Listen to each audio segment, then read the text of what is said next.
kids, junior high kids that wore the saggy pants now, because it just was the culture of rap or whatever brought it on. But you're going to do that in society anyways, and people need to learn that they're going to judge you. And that destructive turn. Several buildings damaged, a police car lit on fire. The protests all centered around their opposition to a proposed Atlanta Police Training Center. News Edge reporter Tyler Fingert was in the thick of it all last night. He's back downtown with the very latest. More than 24 hours after a downtown Atlanta protest turned violent, windows are boarded up. This building on Peachtree Street is where the Atlanta Police Foundation is housed, which is why it's believed it was targeted. Police arrested 6 people in the violent protest that left several buildings damaged and a police car destroyed after it was set on fire.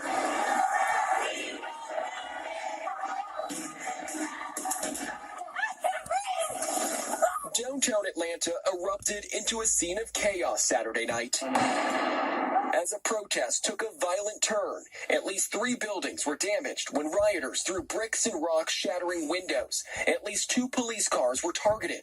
One even lit on fire. They just started walking down the street, breaking cop car windows. Atlanta police say within 2 blocks of the protesters starting their destruction, they dispersed the crowd. 6 people were arrested. All of them are facing 8. National Guard is to blame, and some fear that the guardsmen might stop protesters from assembling peacefully.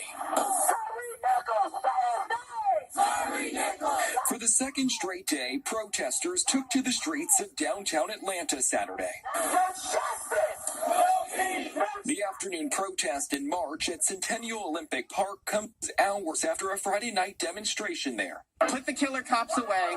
We want convictions for all 5 of them. Addison Clapp is part of the group that organized the 2 protests. The organization says more people would have come out if it weren't for Governor Brian Kemp declaring a state of emergency and calling up the National Guard in response to the violent riot last weekend. I had many people tell me they were scared to come out tonight, and that's outrageous that people are scared to speak out against police terror. This is an attempt to scare people from protesting when it's actually critically important that people are protesting right now. On Saturday, Georgia NAACP President Gerald Griggs was among the peaceful protesters. He said bringing in the National Guard was unnecessary as people hit the streets to demand change. The proper response to what happened in Memphis and what happened in Atlanta is conversation, not militarization. The Georgia chapter of the ACLU shared a similar message. In a statement, their policy and advocacy director wrote in part, quote, "We believe people in Georgia should be able to freely express their First Amendment right to protest the police violence that killed Tyree Nichols. The right to protest should not have to take place in a militarized environment," end quote.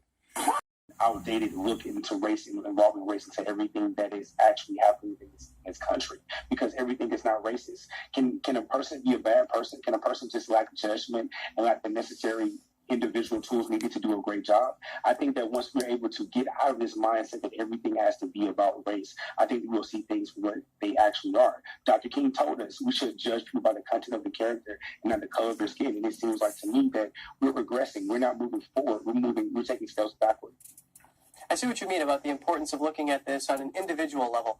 Diversity has been a proposed solution to end racism in policing, and there are concerns racism in policing exists at a systemic level, and now a policy and research coordinator for the Movement for Black Lives told ABC News that individuals adapt the norms of the system, so therefore diversity would be irrelevant to tackling that problem. What is your stance on this? I vehemently reject this. It's not the system, it's on the individual level. See, what happens is there is no system in place right now in the United States of America that seeks to subjugate one race of people. What is happening is that you have people, or individuals rather, with their own personal feelings in positions of power and enforces their own biases onto specific people and those while they're in their positions of power.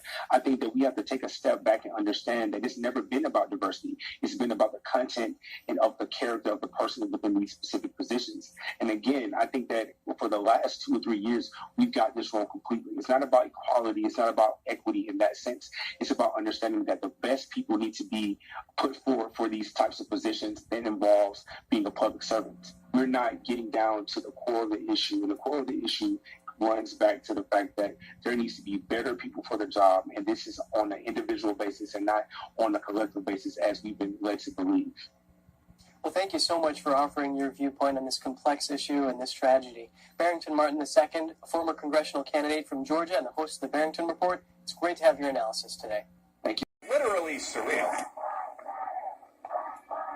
Oh, but we black. You gonna tell me how to be black, right? Y'all don't care about black people. I am not African. I am 100% American. You got the same Democrat Party who been terrorizing black people from the beginning, and now y'all got the audacity to say Black Lives Matter. Their bread and butter and their bottom line, their raison d'etre, and everything that they're trying to do depends upon people being kept in these